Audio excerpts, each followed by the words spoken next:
માથાની ટીકડી લઈ મંદિરમાં મૂકો અને આરતી ઉતારો તો માથું ઉતરી જાય. તો એને ખાવી પડે ને તો માથું ઉતરે.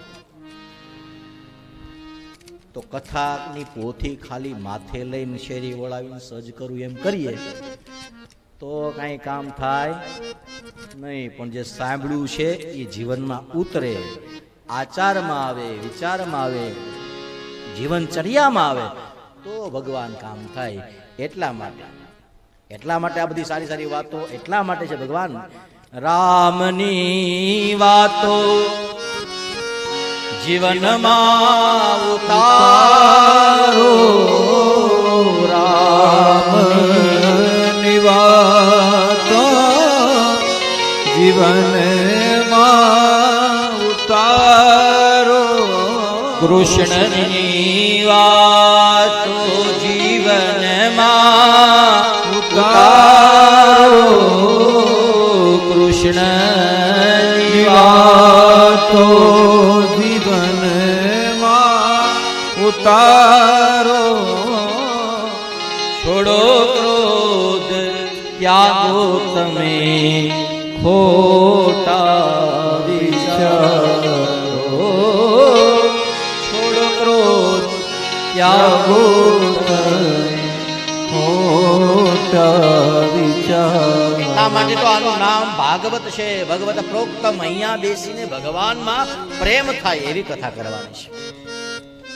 અહીંયા બેસીને પરમાત્મા પ્રત્યેની પ્રીત, પરમાત્મા પ્રત્યેનો પ્રેમ દ્રઢ બને, તમારો અનુરાગ બળવાન બને, તમારો ધર્મ બળવાન બને એવા પ્રયત્ન થવા જોઈએ.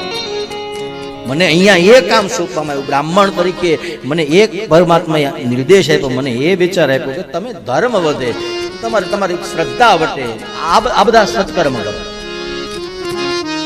યાદ રાખો ભગવાન એવું કઈ થશે તો જ કશું કામ થવાનું છે, નહીતર નકો સીતારામ કરો.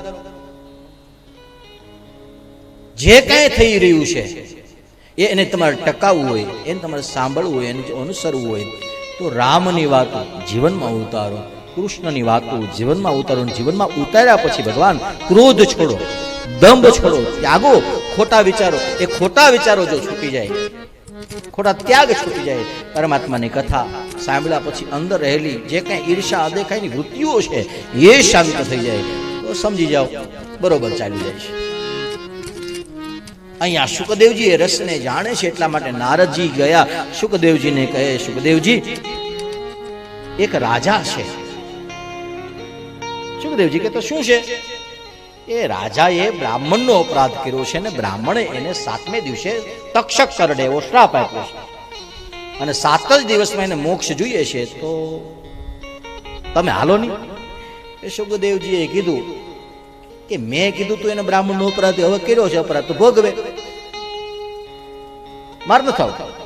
રાજાએ નારદજીએ શુકદેવજી કીધું સાંભળો, એક આંધળો માણસ હોય એ હાલો જાતો હોય અને રસ્તામાં કૂવો આવે તો પછી દેખતા માણસે શું કરવાનું? એને પડવા દેવાનું કે એને બચાવી લેવાનું?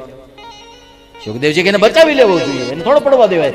બસ એ આંધળો હતો, એને અજ્ઞાન લાગ્યું હતું, એને દંભ મોહના ચશ્મા આવી ગયા હતા એટલે એનાથી ભૂલ થઈ ગઈ. પણ તમે તો જ્ઞાની છો, તમે વિવેકી છો ને હવે એને પાછી ભૂલ સુધારવી છે, એ તમારી વાટે બેઠો છે. મહારાજા આવું ઓહડ, આ ઔષધ લઈને ચાલો.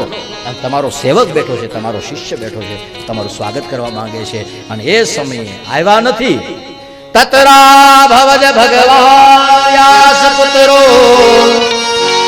યદવશ્ચયા ગામતમાનો નપેક્ષા અલાક્ષલિંગો નિજલાભ પુષ્ટો વૃતષ્ટ બાલે અવભૂત દેશ વૃતષ્ટ બાલે. મોટા મોટા સંતો બેઠા, મોટા મોટા ઋષિમુનિઓ બેઠા, મોટા મોટા તપસ્વીઓ બેઠા હતા. એની વચ્ચે ભગવાન પ્રગટ થયા. પ્રગટ થયા એટલે બધા ઝાંખા પડી ગયા. ભગવાન બધા ઝાંખા પડી ગયા. ઝાંખા પડી ગયા નહીં, આભા પડી ગઈ ભગવાન. ઈ જ્યાં હાલા જતા હતા સૂર્ય પડચાયો ભગવાન, આમ સૂર્ય એની આગળ પાછળ આટા મારતો તો આટલું તેજસ્વી ભગવાન. આપા રતા ને જેથી આપા મેપાની પરીક્ષા કરવાનું મન થયું ને તેથી મેપા ભગતે શીખવા બતાવ્યું. આખા ગામમાં વરસાદ વરસતો હતો, પોતે બેઠા હતા ને એટલામાં જ નહીં વરસાદ. પછી મેપા ભગતને આપા રતા એ કીધું કે બાપા મન દેખાડો ને, આવું બધું કેમ થાય? કીધું હું દેખાડું. તો કીધું જો આગળ વરસાદ આવ્યો છે, એ વરસાદ આવ્યો ને ધણ પાછું આવશે. એ ધણ પાછું વળે ને ગાયું પૂરી થઈને પછી બકરી નીકળશે. એ બકરીની વાહે હાલ્યો જાય છે. એ બકરી તને રસ્તો દેખાડશે. અને આપા રતા ને આપા મેપાએ કીધું હું તો કુંભાર છું, મને ખબર પડે, પણ એ બકરી તને દેખાડશે. તેથી આપા રતા ને એ બકરી એ ગેબીની ગુફામાં લઈ ગઈ, પછી અંજવાળું જે કહે, પછી આપા રતા છે ભગવાન. એક બકરી માર્ગ દેખાડે ભગવાન. આપણે આવશે કદાચ ક્યારેક, જો મગજમાં આવશે તો કદાચ દાદાની આપણે ક્યાંક વાત થાય તો કરશું.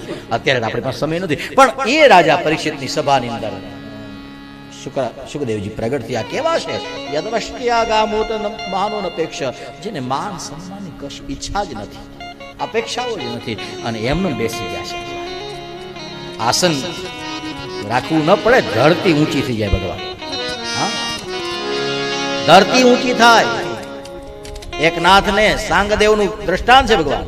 હા, એકનાથને અભિમાન જે એવું તેથી વાઘની માથે સવારી કરી અને ચાંગનાથને બતાવવા ગયા કે મારી પાસે આટલી વિદ્યા આટલું તપ છે.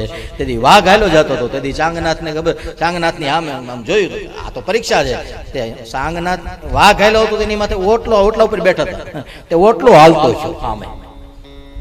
પછી એકબીજાને તપ ઉતર્યું કે હું તો જીવેલાને ચલાવું છું, આ તો અજળને ચલાવે છે, આ તો મારી કરતા વધારે ભગવાન તપની, જપની, ભજનની, કીર્તનની એ બધી છાની વાતો છે ભગવાન.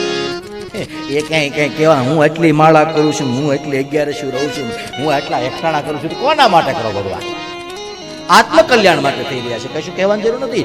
સામાન્ય પ્રેમ હોય તો એને માણસ છુપાવે છે. આ તો ભગવાનને કરેલો પ્રેમ છે, એને ગાવાનો થોડો છે, એને તો છાનો રાખવાનો. જેટલી ભક્તિ ગુપ્ત રહે, ભજન જેટલું છાનું રહે એટલું વધારે ફળ આપે. ભજનને છાનું રાખવું જોઈએ. ભગવાન અહીંયા રાજા પરીક્ષિતે સ્વાગત કર્યું છે. કેવા છે? અલક્ષલિંગો નિજલાભ પુષ્ટો અને વૃતશ્ચ બાલેર અવધૂત છે. રામાયણના વક્તા શંકર ભગવાન પણ અવધૂત છે, અને સુખદેવજી શંકરનો અવતાર છે, એટલે એ પણ અવધૂત છે. કેવડા છે? તમ વયસ્ટ વર્ષમ સુકુમાર પાદમ. ભાગવતજી કહે 2 8 વર્ષના છે, એટલે 8 દુ કેટલા થાય? 16. બરોબર છે. એ તમારા 2 8 કેમ થતા હોય કોને ખબર કે, એટલે આપણે કઈ જવાબ દેવો? પણ 8 દુ 16 થાય. બરોબર છે, 16 થાય. તો 2 8 વર્ષના કીધા એની કરતા એક 16 વર્ષના કીધા હોય તો. પણ શાસ્ત્ર કહે, પ્રકૃતિનો નિયમ છે કે માણસ 16 વર્ષનો થાય એટલે એની અંદર વિકાર આવે. 16 વર્ષનો થાય ત્યાં સુધી એને સ્ત્રી પુરુષનો ભેદ ન હોય. એટલે 16 વર્ષની દીકરી કે દીકરો હોય એને બટુક કે કુમારિકા કહેવાય છે. પણ 16 હવે તો કળયુગ છે, વિકૃતિ ને ખોરાક ને આ બધું છે, એટલે માણસની, બાળકની, અત્યારે નાના બાળકોની આંખમાં, એના વ્યવહારમાં, એના વર્તનમાં તમને વિકૃતિનું દર્શન થાય. પણ મુખ્યત્વે પ્રકૃતિનો નિયમ 16 વર્ષનો છે. 16 વર્ષે સ્ત્રી પુરુષનો ભેદ દેખાય, પણ અહીંયા તો 16 વર્ષે પણ સ્ત્રી પુરુષનો ભેદ નથી. એટલે સુખદેવજીને તમ વયસ્ટ વર્ષમ કીધું કે 16 વર્ષના નથી, 2 8 વર્ષના છે. ઈ સુખદેવજી એવા દેવતાઓએ નગારા વગાડ્યા, પુષ્પની વૃષ્ટિ થઈ. પરીક્ષિત મહારાજ ઉભા થયા અને ષોડશોપચાર રાજાએ પરીક્ષિતે ભગવાન સુખદેવજી મહારાજની પૂજા કરી છે.